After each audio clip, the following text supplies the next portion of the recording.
welcome everyone to Connect+You. We are so excited to be wrapping up this series with all of you, talking about ways that each of us can live lives around more meaningful connection. Please feel free to introduce yourself in the chat. Tell us where you're joining from. I know that we had registrants from all around the world, so we'd love to hear where you're from today. So my name is Kasley Killam. I am the founder of Social Health Labs, where our mission is to catalyze innovative approaches to social well-being. And it has been a true pleasure to co-lead this series with my colleague, Eddie. Thanks, Kasley. Everyone, I'm Eddie Garcia. I'm the Executive Director of the Foundation for Social Connection, where we're dedicated to promoting evidence-based initiatives to reduce social isolation and loneliness. And before we jump into the programming today, we'd love to run through just a few housekeeping items for you all. Please note that we are recording this conversation and we'll make the recording available after the session. Feel free to use the chat, as Kasley mentioned, for a variety of ways to connect, ask questions and share your thoughts throughout the program. For those of you who are interested in transcript services, please note that the live transcript item on the menu bar and choose show subtitles or view full transcript per your preference. And then lastly, please note that this series is centered around inclusivity, kindness, and respect. And we ask that everyone be mindful of these themes when engaging in today's discussion. As for our program today, during our time together, we'll spend the first hour giving a brief introduction, hearing from our wonderful expert panelists, and then engaging in an open Q&A session. Then for those of you who would like to participate, we'll stay on for another half hour of breakouts into smaller group sessions and discussions. And as for now, I'll turn it back to Kasley for a brief introduction. All right, thanks so much. So the goal of this series all along has been to really generate actionable recommendations for how we as a society can address social isolation and loneliness and improve social well-being through all different sectors. So we kicked off the series with a session called Connect+Health, where we explored the research on how social relationships and a sense of community influence our health and well-being. And then from there, we explored how to actually act on this through workplaces, cities, schools, the healthcare system, government, and technology. And honestly, reflecting on the past 8 months, it has been truly inspiring to hear from all the different innovators and experts that we have present, but also to hear from all of you. And many of you have been with us from the start, and we really appreciate your ongoing engagement. If you missed any of these past sessions, all the recordings are available on our website, so we will drop a link in the chat for that. Now, these conversations have really been guided by what is known as the social ecological framework used in public health to really look at this topic in a systematic way. So starting from society-wide all the way down to the individual. And we're so excited today to be focusing on that last piece, the individual, perhaps the most important piece of this entire conversation.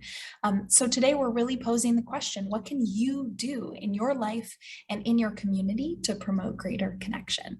So we have an amazing set of experts panelists today who will be sharing their answers to that question. And I'm going to hand it over to Eddie now to introduce them.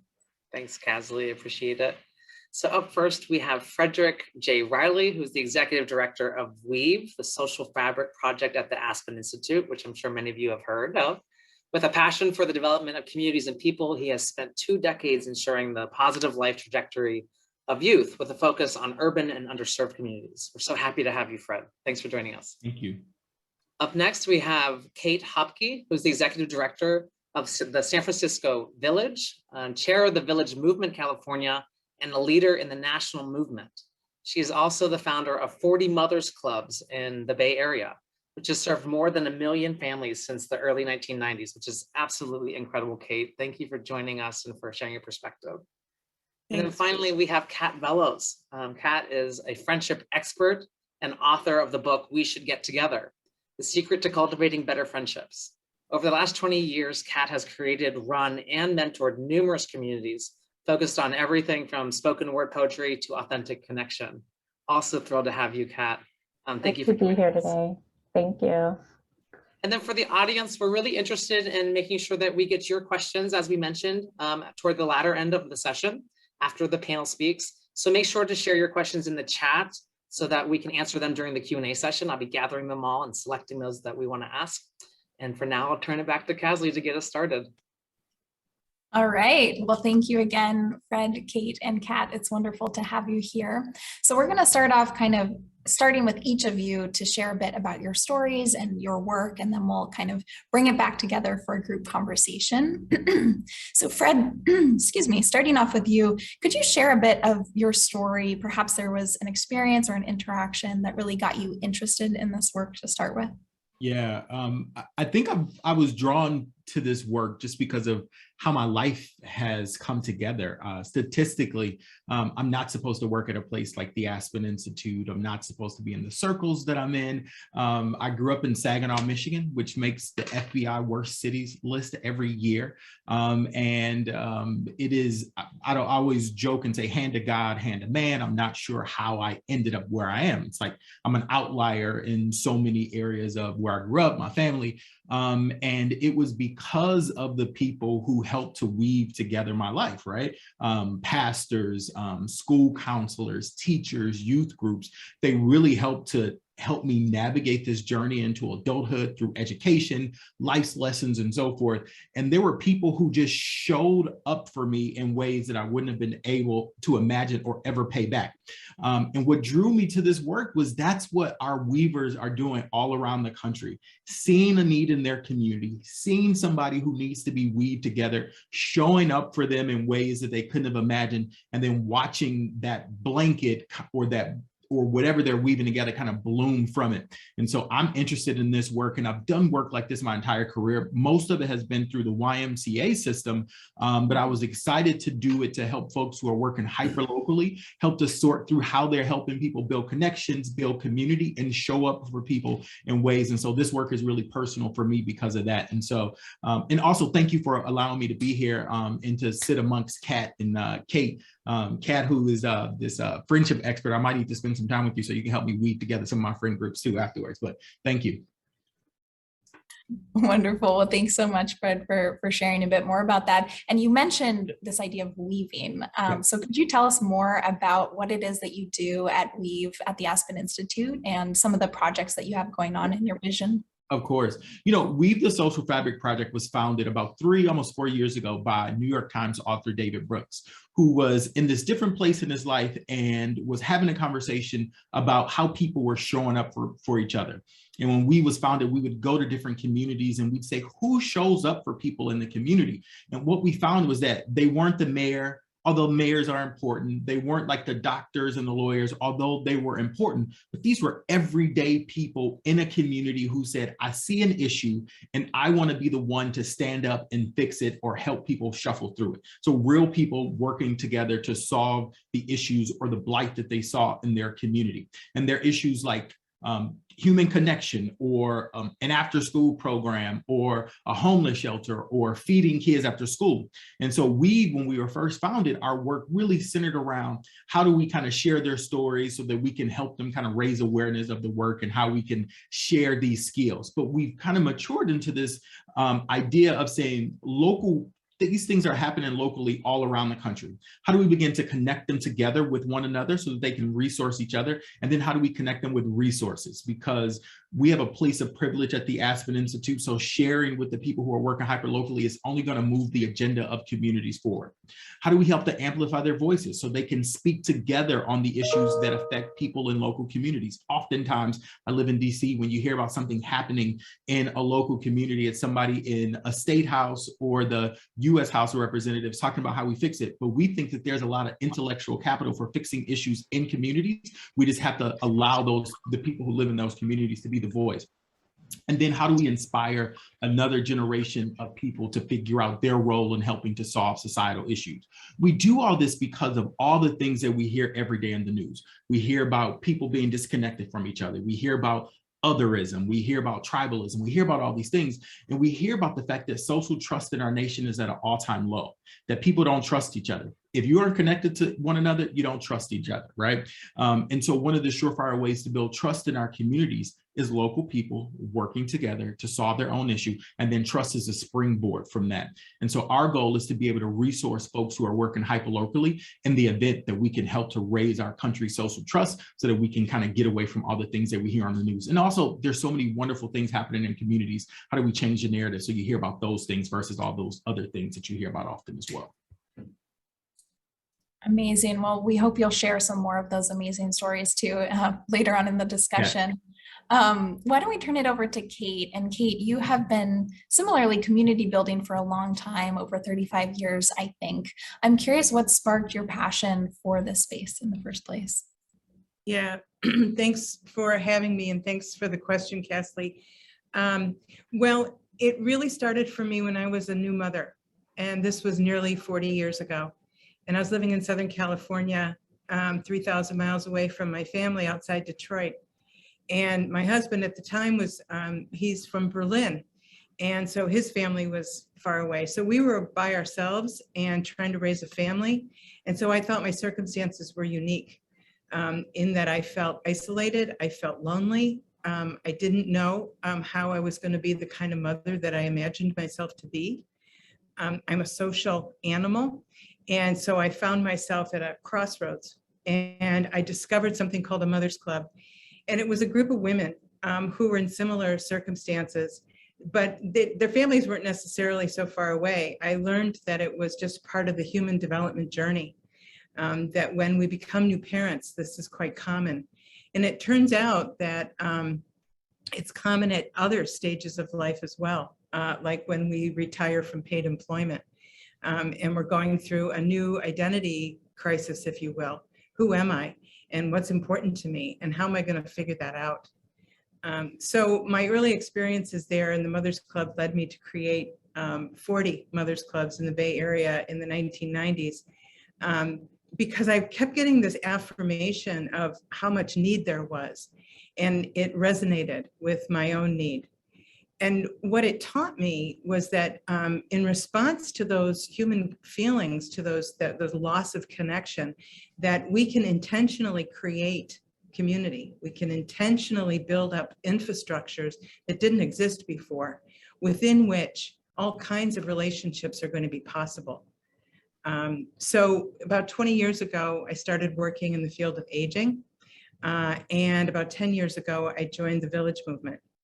So I'm the executive director at San Francisco Village, and about 5 years ago, I'm a founding partner of Village Movement California, which is a statewide coalition of similar organizations. And so basically what a village is it's an intentional community. It's a membership organization that provides its members with a sense of belonging and community and access to resources, choices that they didn't know were theirs to make, how to navigate the transitions of aging, which most of us don't know how to do. And, we live in, and this is no news to anybody on this call, but we live in a highly individualistic society. And the white dominant culture is built on principles of separation and pitting us against each other in many ways.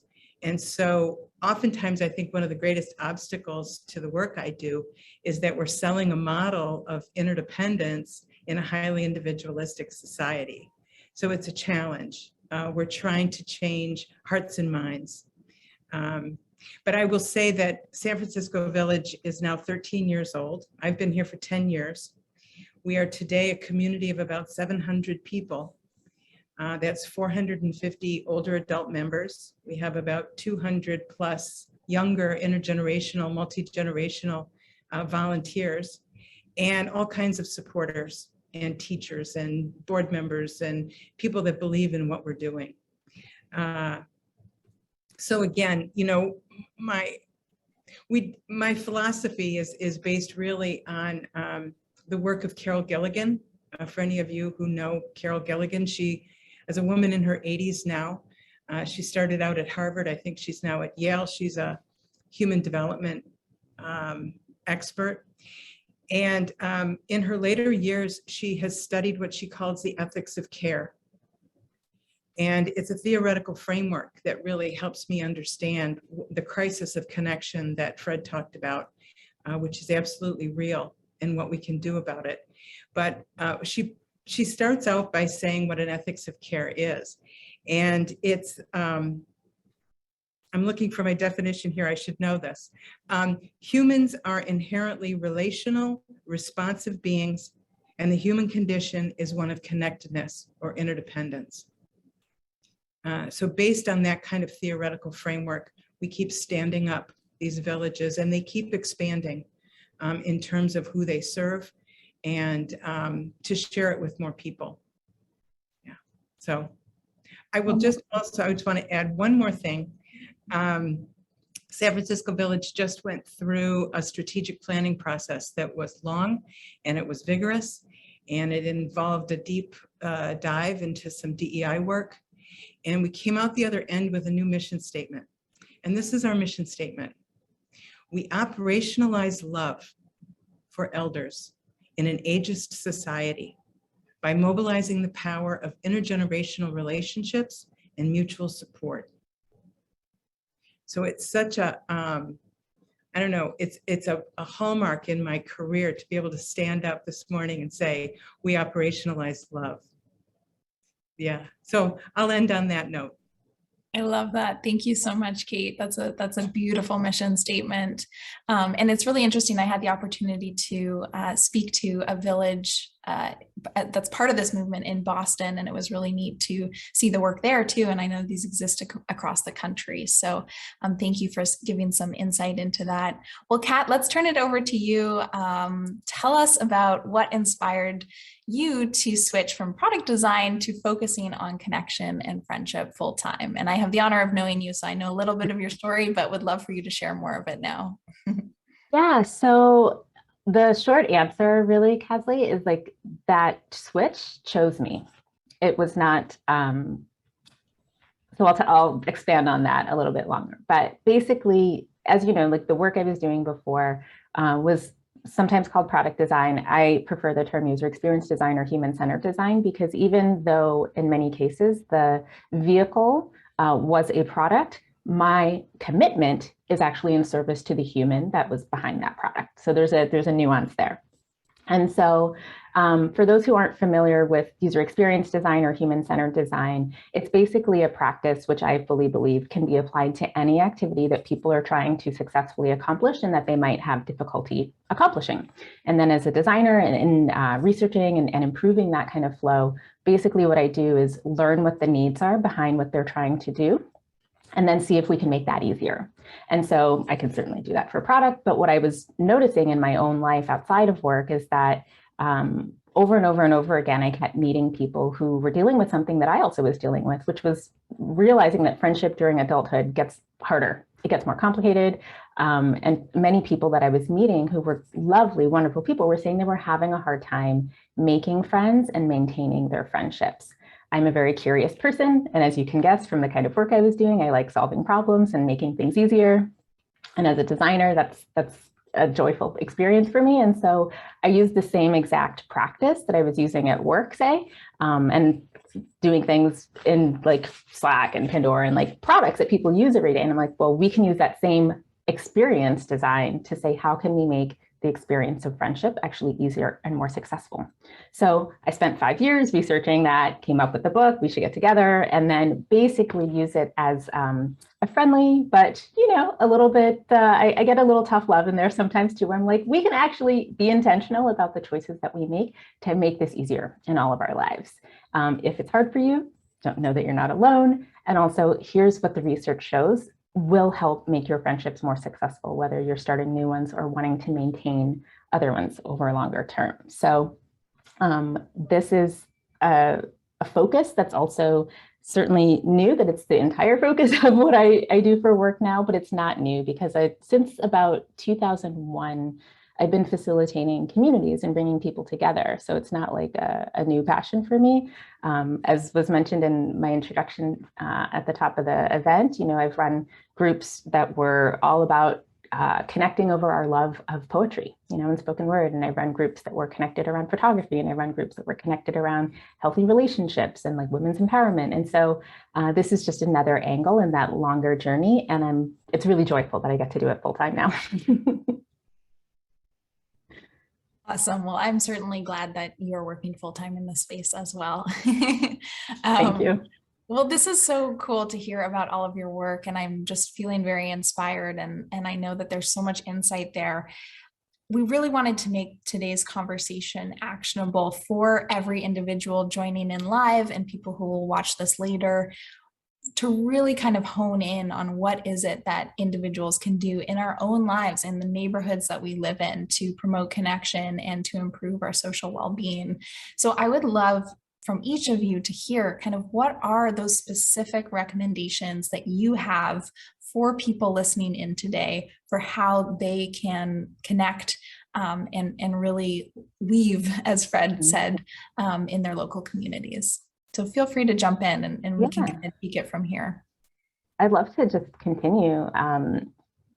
One of the things that I learned in doing this process of researching, like, what is it that is causing disconnection and what can people do? One thing that's important to know if anyone's out there and feeling disconnected is to know that you're not alone. Statistically, you have a greater than a 50-50 coin toss that if you stop anyone on the street, they will tell you they wish they had better connection in their life. That's the rates that we know in the United States. So if you want to connect with other people, know that it's highly likely that whoever you're talking to also wants to have a closer connection with you. And there are also very not to get too designy about it, but sometimes people feel like friendship is a mystery and it was so easy when we were young and we're not sure how to make that happen. But it's actually a lot more like cooking. Like, there are certain ingredients that if you put them in the pot and stir them around, you're going to get a closer connection. And so once you learn what those are and be a little intentional, just like you would if you were baking a cake, you can really make those things happen. And what are those ingredients, Kat? Well, I dig into this a lot in the book, but it looks at when you look at the connections in your life or the friendships that you might feel like are kind of fading away versus the ones that are doing well, there are certain things that we notice are more present in the friendships that are more successful. So one of those things is proximity. And I know that you've had a session about neighborhoods, right? Like how people connect in their local community. And so when you think about who is in close proximity to you, you are much, much more likely to maintain an IRL friendship with someone if they are a less than 30-minute distance from your house, either walking, biking, or driving.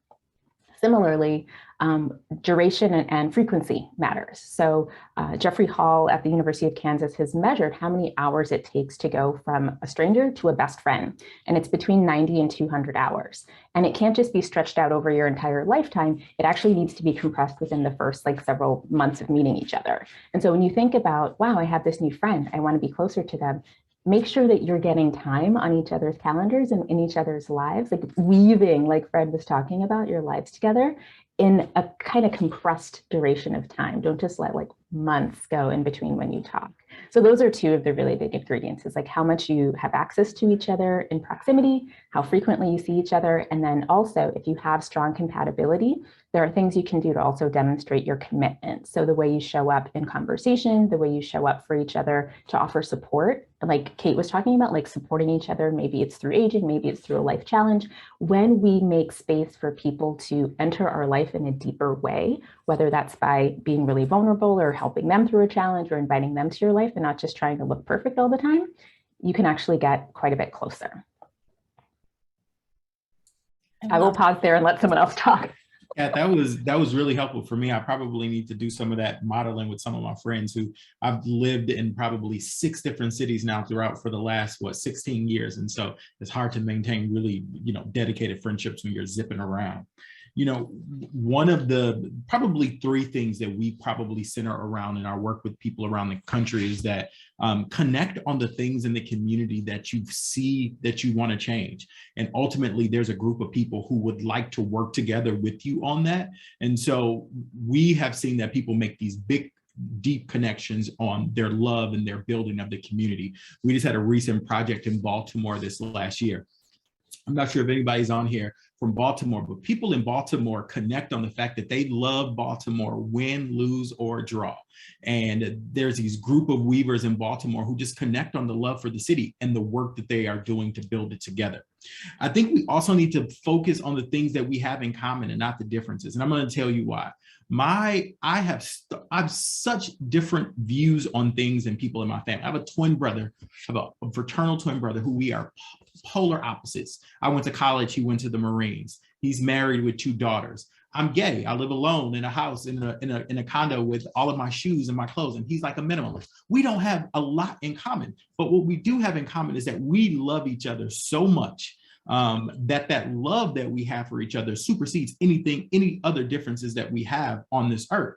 And so I think so many times we focus on those things that we have in differences and not the things that we share in common. And I think if you look at the closest relationships you have in your life, you'll find that you have more differences than you do commonalities. But if you focus on the commonalities, then you can kind of ride the wave. And then I also think that, Kat, I know you shared that the proximity, but I think what we've been trying to push people on is to, although local engagement is important, you might have to rethink what it looks like to be in proximity with people right now. And so we have an online hub where we bring together people from all around the country in conversations and kind of group think and work to support local communities. And also we take people way into even smaller groups, with these circle groups, to talk about how to build community and get them more closely connected. And so those 3 things right now are things that I think people can do right now to kind of get closely connected with community and people. That's wonderful. Especially, I really appreciate the focusing on what you share in common rather than your differences. It's really interesting. My mom is very close with all her high school friends still, and they all have very different political views, and yet they can engage in those conversations about politics and then set that aside and still be friends and connect on other levels. And I really appreciate that and feel like that's much more rare in my age generation. So love +1 to that, Fred.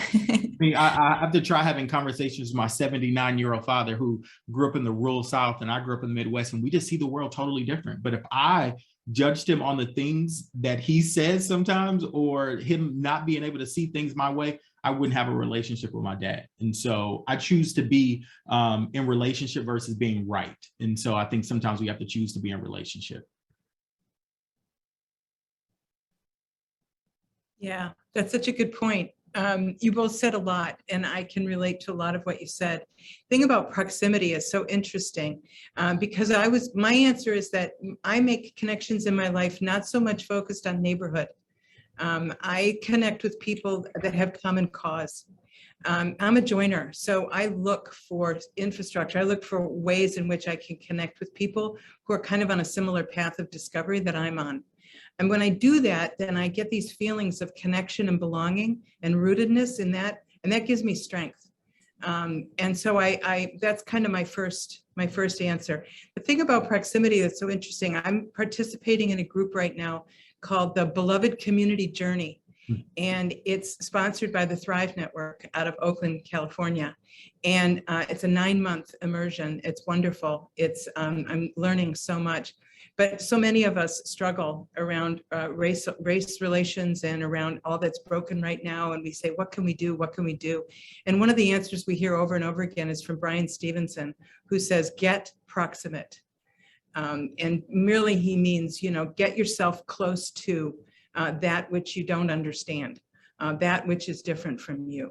And show up with an open heart and show up with curiosity and show up with intention. And that's going to change things.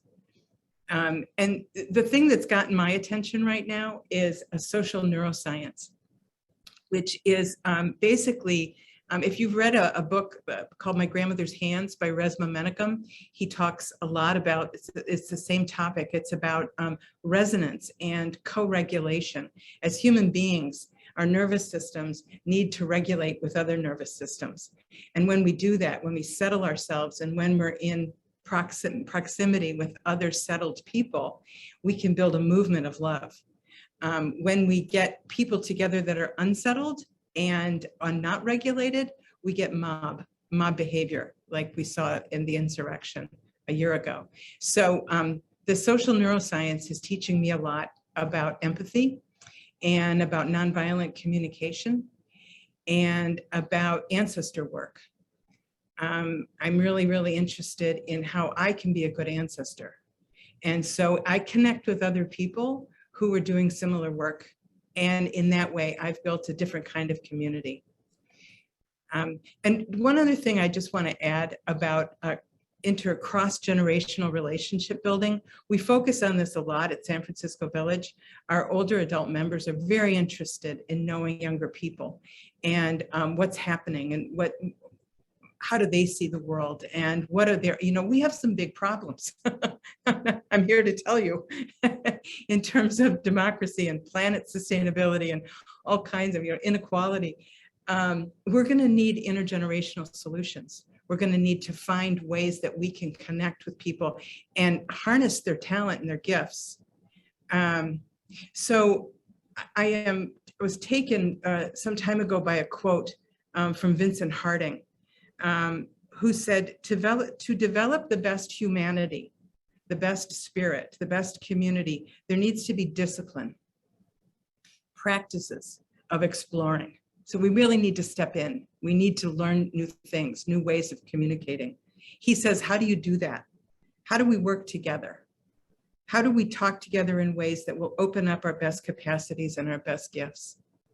So I think that the ways in which we can facilitate cross-generational multicultural dialogue will open us up to possibilities that we hadn't considered.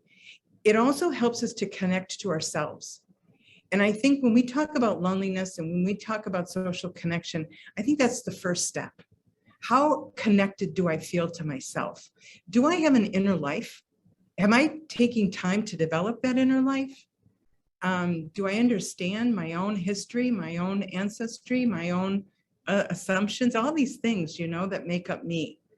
But if I'm not connected to that inner life, it's going to be difficult for me to have those deeper connections that Kat was talking about. So I'm really blessed to be in a job where I get to facilitate this stuff. I have a great staff. They're on the call right now. And we brainstorm, we get together, we say, how are we going to do this, you guys? We know what our objective is. We know how, we want this deeper connection. And they come up with all these wonderful ideas all the time. So I think I'll stop there. Hey, Kate, I just want to point to intergenerational connections are important. Also, if you look at Jonathan Haight's information about research about college age students right now and why they are trending to have some of the lowest levels of trust, one of the trends is because of the lack of intergenerational connections. After school, when young people were in school, they would leave school and their grandparents would pick them up and they would spend time with their grandparents, and their grandparents would tell them about how life was when they grew up, and they would share stories. And now we have a generation of young people who are coming into adulthood, never spending time with their grandparents or hearing how we've made it to this point in life. And so they get to this point where they don't trust each other. They don't trust their parents. They don't trust their peers. So they trust themselves. And so if this is the generation that'll take over the world, I need to get my grandparents on college campuses right now to hang out with some young people so that we can secure a brighter future for our world. Thank you, Fred. That is absolutely true. There's all kinds of data right now that tell us that the highest rates of loneliness are reported by younger generations. And I think that's, for a lot of reasons, just the many disconnects that we find ourselves in. Social media, I think, contributes to that too. Mm-hmm. I believe younger people, teenagers and young folks in their 20s and even 30s are longing to know some elders. Yeah. And they're longing to understand context of time. Yep. And decades. And I don't think that can always be accomplished within our families of origin. I think a lot of us are disconnected from those families, and it shouldn't stop us. I actually think dialogue with folks that are not my folks are easier. Yeah. I learn a lot more about millennials when I talk to other millennials besides my daughters. I love them dearly, but don't get me wrong. But these family relationships can be fraught with a lot of stuff. And so stepping outside and, engaging with a younger person who's not a member of my family, I learned so much. And it's definitely bi-directional. Yeah. We talk here at San Francisco Village about standing shoulder to shoulder. We say to our older older adult members, you don't know more just because you're older. Yeah. So we're going to ask you to put, find a little bit of humility as you, enter into this conversation with these young people, because they know a lot too. Yep.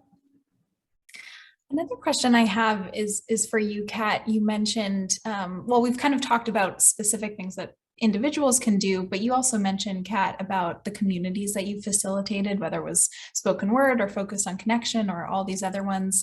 I'm curious, are there some insights that you can distill for people listening in who are community builders themselves and want to start creating that, but maybe don't know where to start?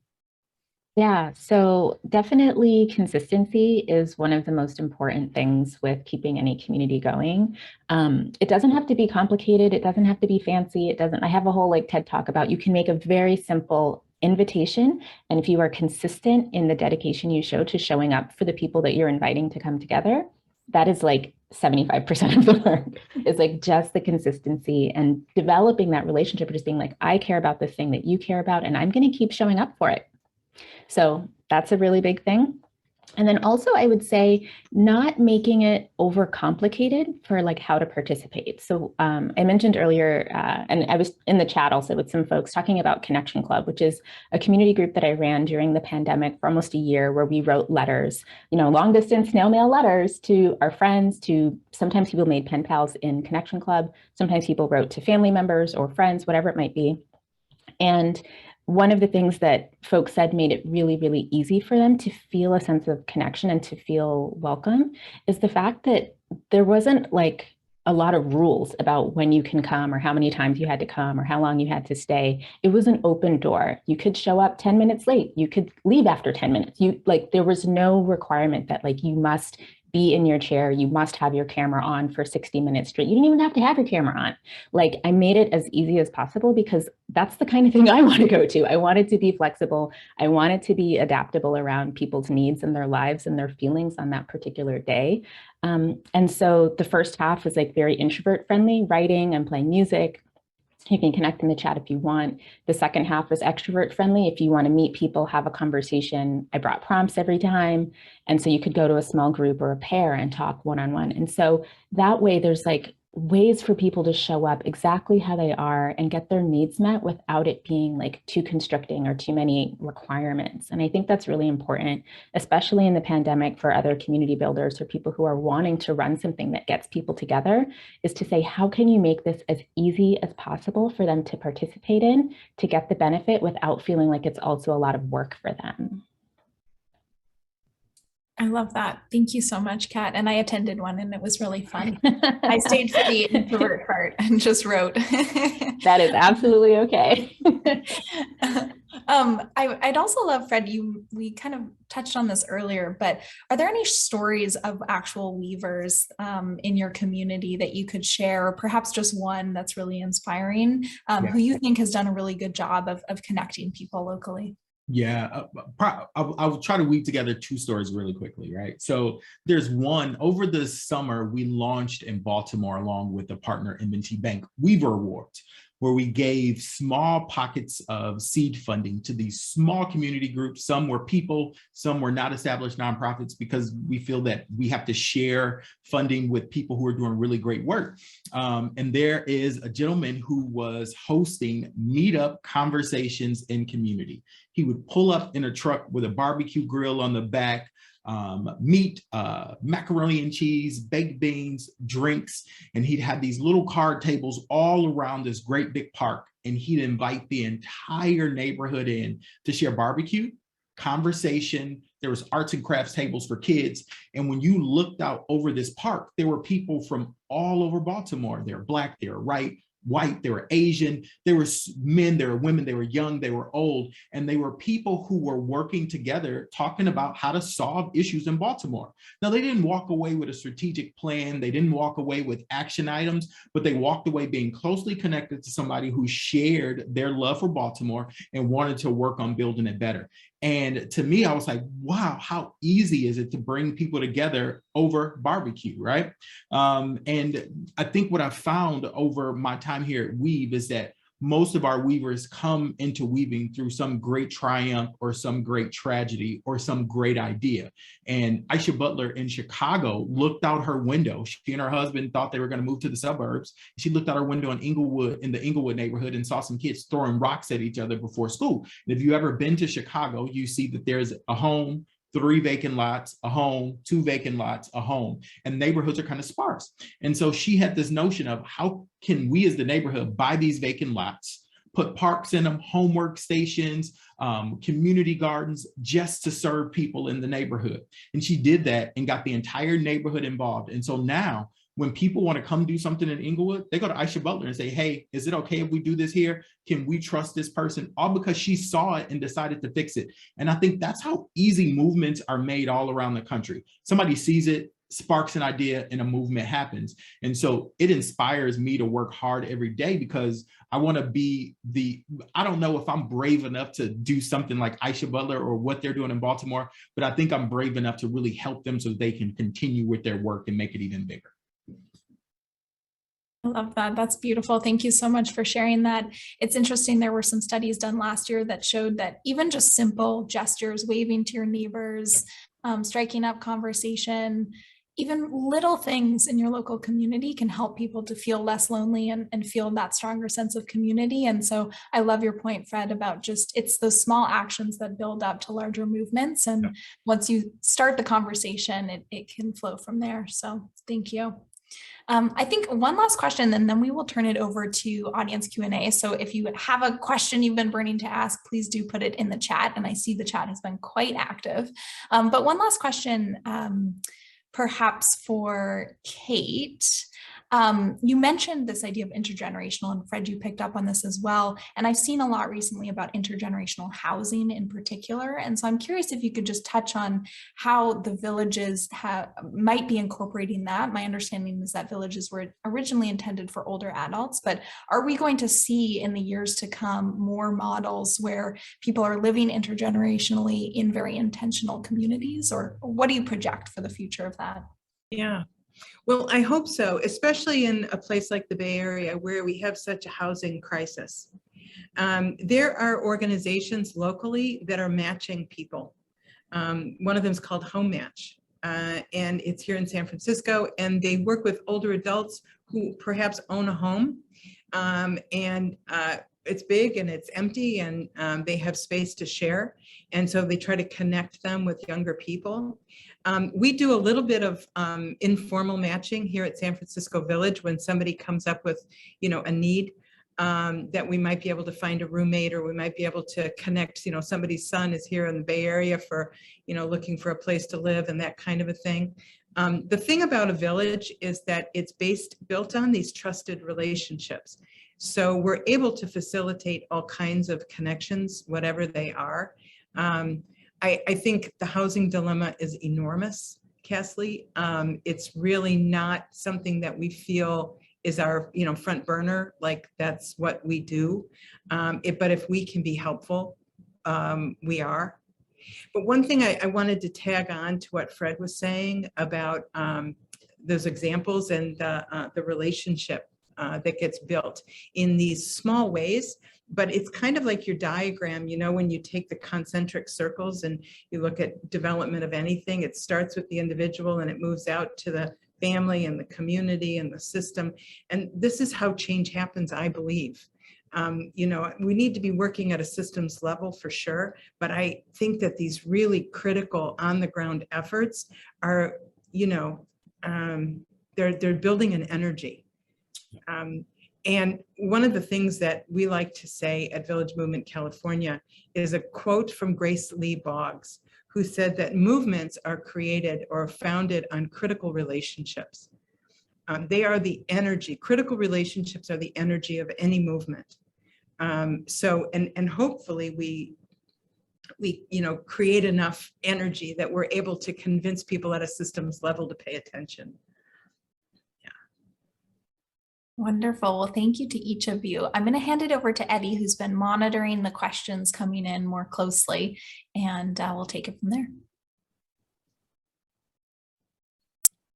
On mute. Thanks, Cassie, and thank you all for the the fantastic dialogue. And thank you all for also engaging so much in the chat. And to everyone who has such amazing questions. A number of them were answered, so I'm going to try to get pretty succinct, and we don't have much time, so I apologize. There's one question that I believe is very impactful to hear from you all. It's for a very particular person. So this is from Adi, and I'm an Afghan evacuee and survivor of war going to resettle in Calgary, Canada. I know we have Pete Bombachi from Genwell as well. How can I adapt myself and my family to a new community? Meanwhile, being the survivor and dealing with this trauma. Would love to open that up for a quick response.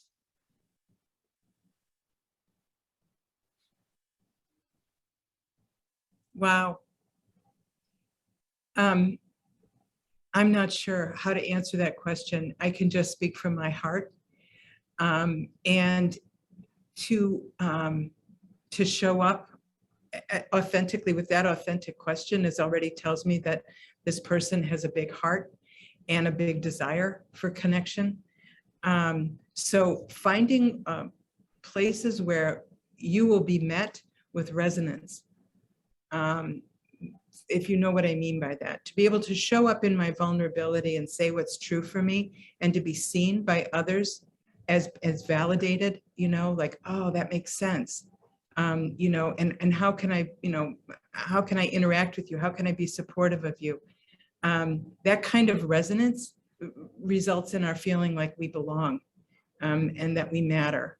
And I think too often in our society, we're lambasted with questions and with prove yourself and with, you know, different ways that we do harm. So if I could encourage that person to find some sense of community where he or she knows that they're being met with love and care and resonance. Fred or Kat? Yeah, I think one of the things I would add is sometimes we think that our story is the only one of its own, and that there's nobody else here within a certain proximity who's ever experienced that. And so what I would guess is that there's somebody who may not come from your hometown or where you originally came from, but there's somebody who's gone through a similar experience where they've come here with their family and they want to figure out how to get connected and how to become a part of a community. And I would say I would first try and find some groups like that who can help you navigate that journey. I think a lot of times I think the journey I've navigated has been because people have clapped me through this blindfolded maze. And I can only imagine coming here with your kids from another country is like going through a blindfolded maze. But there's some people who've done that before. And so my suggestion would be allow them to clap you through as you are going through this maze so that you can get to the other side.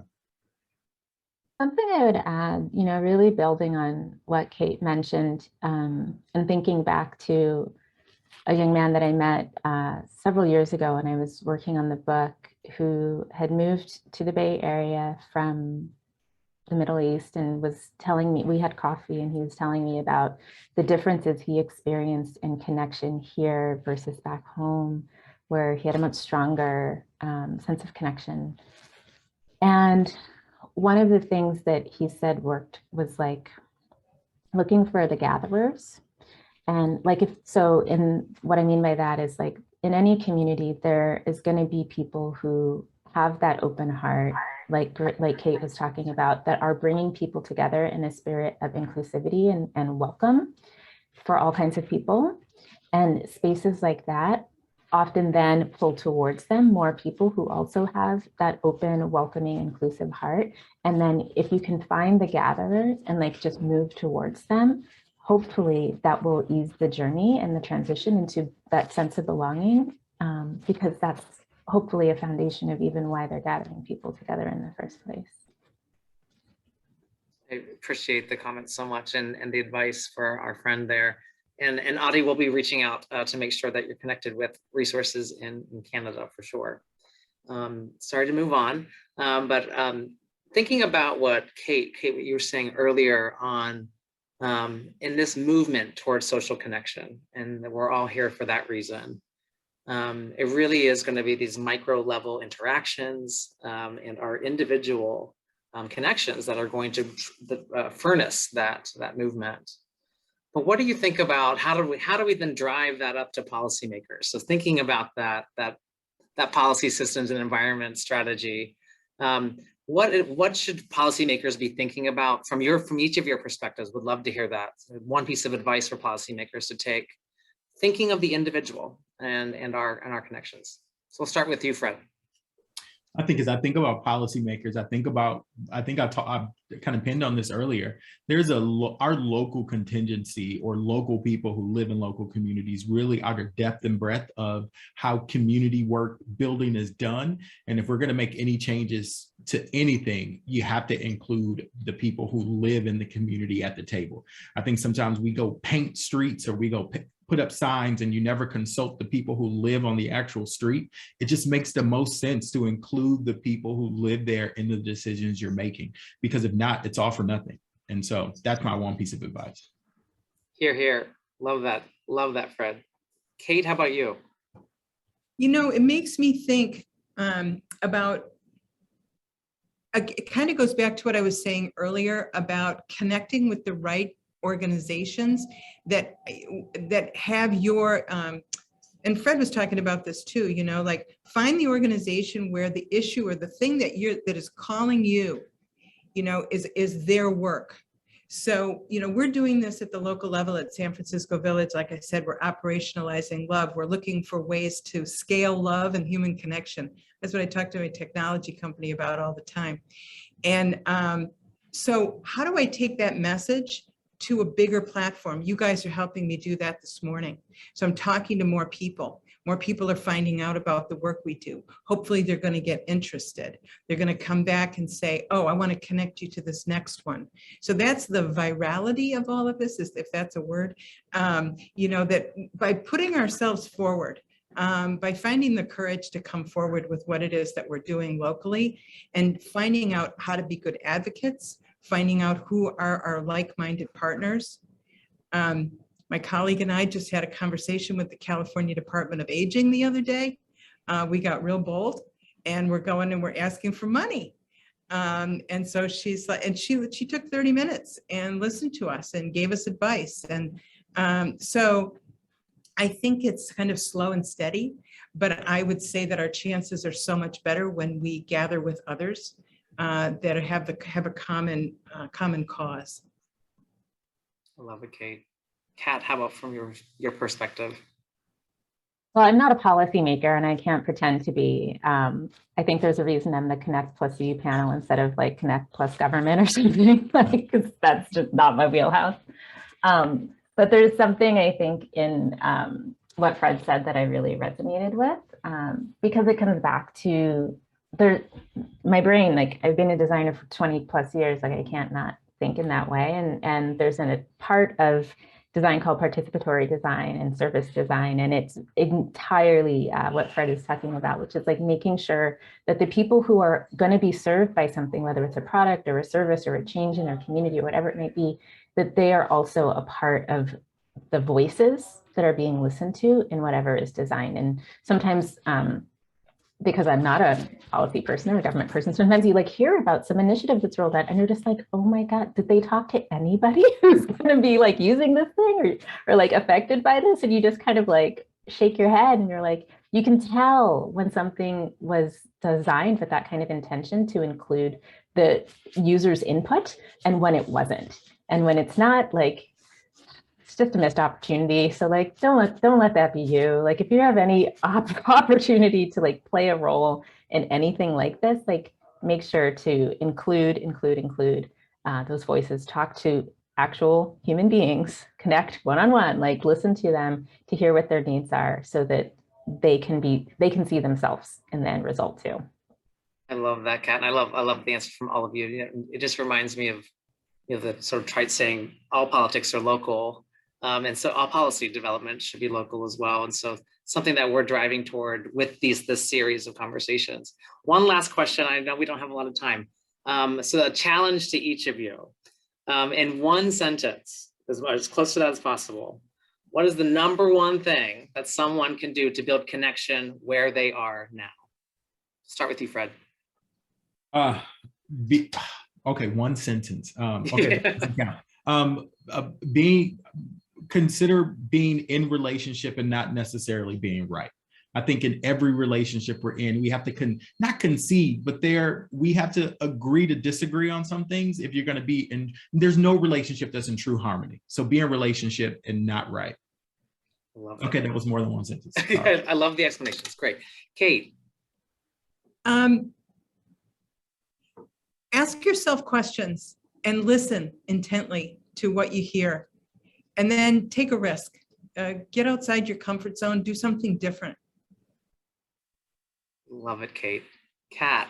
Volunteer. Oh my gosh, like I can't say enough about the power of volunteering. If you want to build connections, especially in your local area, volunteer with something in your actual neighborhood. I did this just a few weeks ago, actually. There was like a little neighborhood park. They were planting flowers. They were looking for volunteers. I was like, I love gardening. Of course I want to do this. And guess what? I walked away with a new friend who's a neighbor who lives 1 block away. It is not that hard to meet people in your neighborhood if you want to make friends. And one of the best ways to do that is to volunteer, even if it's just a couple of hours digging in the dirt on a Saturday morning or offering to water the plants. Like, get in the volunteer chain, and whatever is happening in your local community, one of the best things you can do. I think these are 3 sage pieces of advice, honestly. Thank you for that. And that was the goal of that question. So thank you all for being on the panel. We're very sorry that we have to cut away. And I think we could just stay here and talk with you forever. But again, thanks for the great dialogue, and we'll be chatting with you soon, I'm sure. My Thank pleasure. you so much to each of you. Thank you. Okay, so with that, just a few announcements before we move into the second phase of our program. We want to make sure that for those of you who are not going to be joining, that you at least hear some of the closing thoughts that we have and reflections on this series. So I'll turn it to Casley. Oh, excuse me, I'm up, excuse me. So first up, we are planning to take the lessons learned and the great dialogue and energy from all of you and put that into a written report that will be coming out very soon. We hope that it will be useful resource for the community members and leaders across various sectors, and it's hence the questions around the various roles that people play, including all of you joining today. So we'll be sure to share it once it's ready, and so stay tuned as that comes out. Absolutely. And the second thing I'll say is that, this conversation, we do not want it to end here. This is the end of the series, but certainly just the beginning of this work. And I think the sessions along the way have provided so many ideas and inspiration for things that we can do in our personal lives, as we talked about today, but also in the work that we're doing in organizations and different sectors.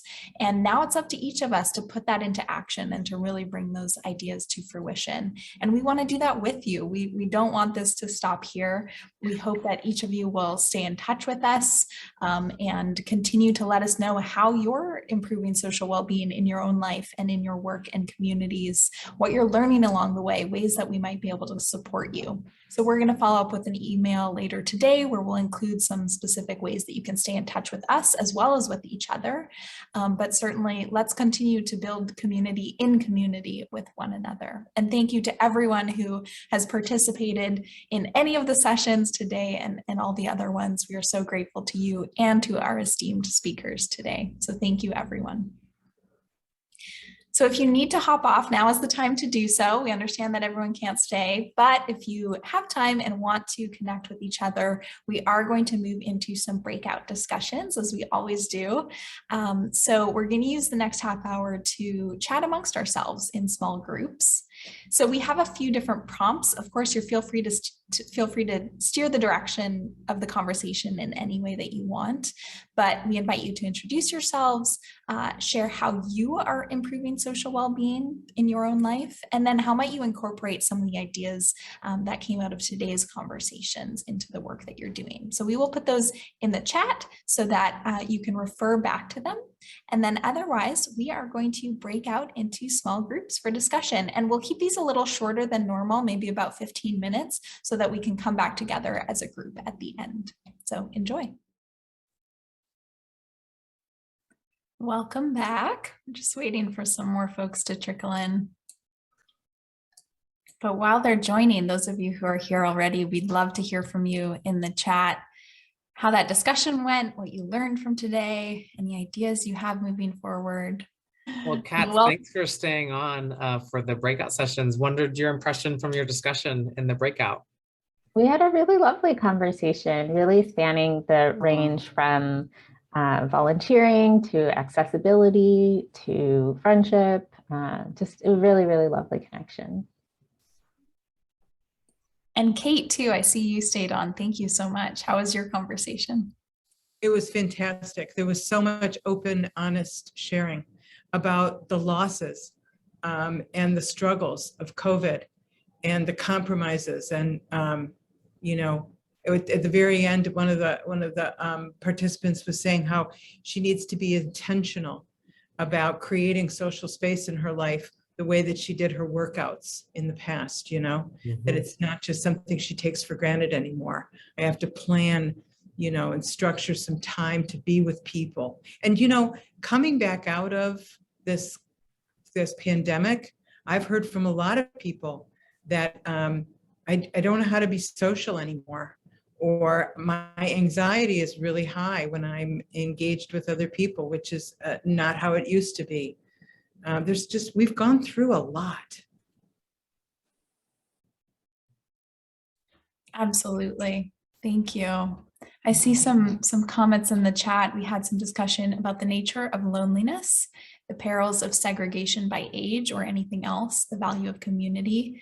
And yes, COVID isolation was definitely a factor for some. Yeah, we didn't really talk about that today, but that theme has continued to come up throughout the series for sure.